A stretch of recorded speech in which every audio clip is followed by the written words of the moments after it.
उत्तर प्रदेश में कांग्रेस ने अपनी चुनावी मैराथन रैलियों पर ब्रेक लगाने का फैसला किया है। यूपी चुनाव को लेकर कांग्रेस बेटी हूं लड़ सकती हूं अभियान के तहत अलग अलग जिलों में मैराथन रैलियों का आयोजन कर रही थी, लेकिन अब कोरोना के बढ़ते मामलों के चलते इन तमाम रैलियों को रद्द करने का फैसला लिया गया है। बताया गया है कि जल्द ही तमाम चुनावी रैलियों को रद्द करने का भी ऐलान हो सकता है। वहीं राज्य के मुख्यमंत्री योगी आदित्यनाथ ने भी नोएडा में गुरुवार को होने वाली रैली कैंसिल कर दी है। बताया जा रहा है कि नोएडा में कोरोना के बढ़ते मामलों की वजह से यह फैसला लिया गया है।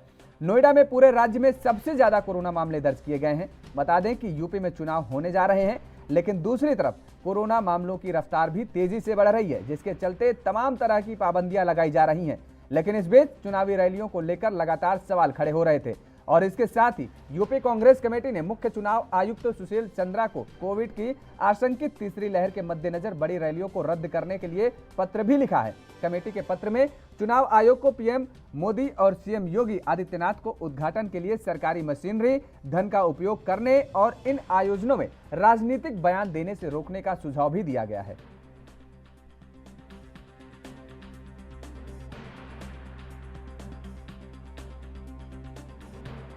तो उत्तर प्रदेश में कांग्रेस ने अपनी चुनावी मैराथन रैलियों पर ब्रेक लगाने का ये बड़ा फैसला लिया है और यूपी चुनाव को लेकर कांग्रेस दरअसल बेटी हूं लड़ सकती हूं अभियान चला रही थी और इस अभियान के तहत अलग अलग जिलों में मैराथन रैलियों का आयोजन कर रही थी, जिसे अब रद्द कर दिया गया है।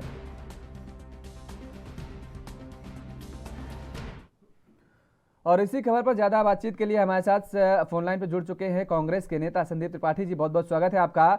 संदीप जी, जिस तरीके से कांग्रेस ने ये बड़ा फैसला लिया है, जो लड़की हूं लड़ सकती हूं मैराथन का आयोजन किया जा रहा था, 7 से 8 भागों में अभी इस रैली का आयोजन करना था, लेकिन अब ये फैसला लेते हुए कि अब ये रैलियां नहीं की जाएंगी, ये मैराथन नहीं किया जाएगा, वजह क्या है? कोरोना है या फिर कोई और वजह दूसरी? देखिए, पहली बात तो हम एक जिम्मेदार दल हैं और जिस प्रकार से अभी देखिए सोनिया जी ने जो काम मोदी जी को करना चाहिए था कि पूरे देश के मुख्यमंत्रियों के साथ एक बैठक करके और जो है आगे क्या रणनीति होनी चाहिए, उसके लिए क्या हमें कदम उठाने चाहिए और सोल्यूशन ढूंढना चाहिए था। मोदी जी रैली में व्यस्त हैं, चुनाव उनको चुनावी कीड़ा काट लेता है, उसमें प्रकट हो जाते हैं उत्तर प्रदेश के सारे नागरिक उनको दिखने लगते हैं, सारी सुविधाओं की बात होने लगती है। लेकिन जब लाशों का अंबार इस उत्तर प्रदेश में लग रहा था तब मोदी जी नहीं दिखे हैं। तो आज जो स्थिति आने वाली जो है उससे हम पहले ही सचेत होकर अगर कोई कदम उठा रहे हैं, इस पर भी अगर कोई सवाल खड़ा करता है तो मैं ये नहीं समझता हूँ। ये जिम्मेदार दल के नाते, एक जिम्मेदार पक्ष के नाते हमारी ये जिम्मेदारी बनती है कि हम अपने चुनाव के साथ साथ अपने नागरिकों का भी ख्याल रखें और उसी परिप्रेक्ष्य में हम ये कदम उठाएं। बिल्कुल संदीप त्रिपाठी जी, बहुत सराहनीय कदम है कांग्रेस का, अगर कांग्रेस ने ऐसे उठाया। लेकिन सवाल यहाँ पर यह भी उठ रहे हैं कि दरअसल जिस तरीके से बरेली में जो ये जनसभा की गई थी प्रियंका गांधी के द्वारा, उसमें ये जो मैराथन का आयोजन किया गया था उसमें कुछ जो लड़कियां थीं वो कहीं ना कहीं भगदड़ मच गई थी, उनको चोट भी आई थी। तो कांग्रेस की जो सुरक्षा व्यवस्था थी या कहें कि जो व्यवस्था की गई थी मैराथन को लेकर के, वो कहीं ना कहीं उनमें कमियां नजर आई हैं। उसको लेकर के ये जो सारा मामला है, इस वजह से ये मैराथन रद्द की जा रही, क्योंकि उसका नतीजा एक बरेली में देखने को मिला है। देखिए जहाँ तक बात होती है व्यवस्था की बात, तो आयोजक जो होता है वो आयोजन करता है, उसके बाद जो व्यवस्था सुनिश्चित करना काम होता है। अगर कहीं ग्राउंड पे या कहीं हम रोड पे अगर जा रहे हैं तो वो काम प्रशासन का होता है और ये प्रशासन हरदम करता रहा है। और अगर कहीं कहीं पे भी कोई दिक्कत आती है तो उसकी रिस्पॉन्सिबिलिटी प्रशासन की होती है। ये मान के चलिए चाहे विपक्ष की रैली हो या पक्ष की रैली हो, अब ये कह दीजिए कि रास्ते की जिम्मेदारी, रूट डाइवर्जन की जिम्मेदारी पार्टी अगर करेगी तो ये कभी संभव नहीं रहा है। और उसके लिए अगर कांग्रेस पार्टी को अगर आप दोष दें या उसके पश्चिम में खड़ा करें तो ये गलत बात होगी। कहीं ना कहीं ये जो है प्रशासन की एक सोच है जो आज की मौजूदा सरकार है, वो देखिए लखनऊ में किस तरीके से अनुमति नहीं देते हैं, उसके बाद हमें दूसरी जगह कार्यक्रम करना पड़ता है। तो ये उनकी घटिया मानसिकता है। बहरहाल ये वजह ये नहीं है जो आप बता रहे हैं। ठीक है।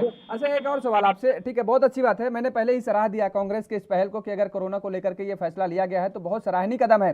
लेकिन सवाल यहाँ पर एक ये भी उठता है कि उत्तर प्रदेश में इस मैराथन को कैंसिल कर दिया गया है। अन्य प्रदेशों में प्रियंका गांधी की रैली, जैसे उत्तराखंड में भी प्रियंका गांधी रैली करने वाली है, तो क्या वास्तव में उत्तराखंड में भी ऐसे कदम उठाए जाएंगे कांग्रेस की तरफ से? देखिए, पहली बात तो आप ये मान के चलिए कि उत्तराखंड में ये सिचुएशन जो ओमिक्रॉन की केसेस की परसेंटेज है, वहाँ पर अभी बहुत माइनर है। वहाँ पर ये ऐसी सिचुएशन क्रिएट नहीं हुई है जो उत्तर प्रदेश में है, और उत्तर प्रदेश की पॉपुलेशन इतनी ज्यादा है कि अगर यहाँ पर ये जो है वेरिएंट फैलता है तो भयावह स्थिति होगी। और ये हमने देखा है, भले सरकारी आंकड़ों में नहीं देखा है, लेकिन जो भी यूपी का निवासी है, जो यूपी का रहने वाला है, उसने जमीन पर इस बात को देखा है कि किस तरीके से यहाँ पर लाशों के अंबार लगे हैं। तो यूपी और उत्तराखंड या अन्य प्रदेशों की तुलना मैं नहीं समझता हूँ कि हो सकती है।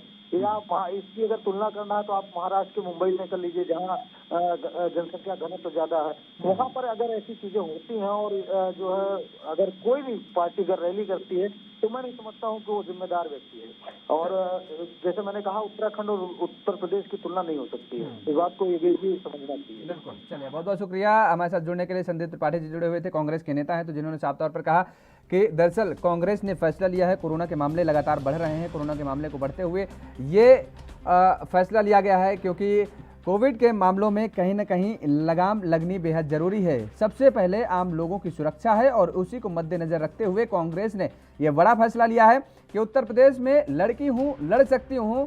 जो मैराथन चल रही थी अभी तक प्रियंका गांधी की, वो मैराथन पर अब पूर्ण विराम लग गया है, उसे रोक दिया गया है। और ऐसे में कांग्रेस की तरफ से कहीं ना कहीं यही कहना है कि अन्य राजनीतिक दलों को भी इस पर चिंतन करना चाहिए, मंथन करना चाहिए और उचित कदम भी उठाना चाहिए।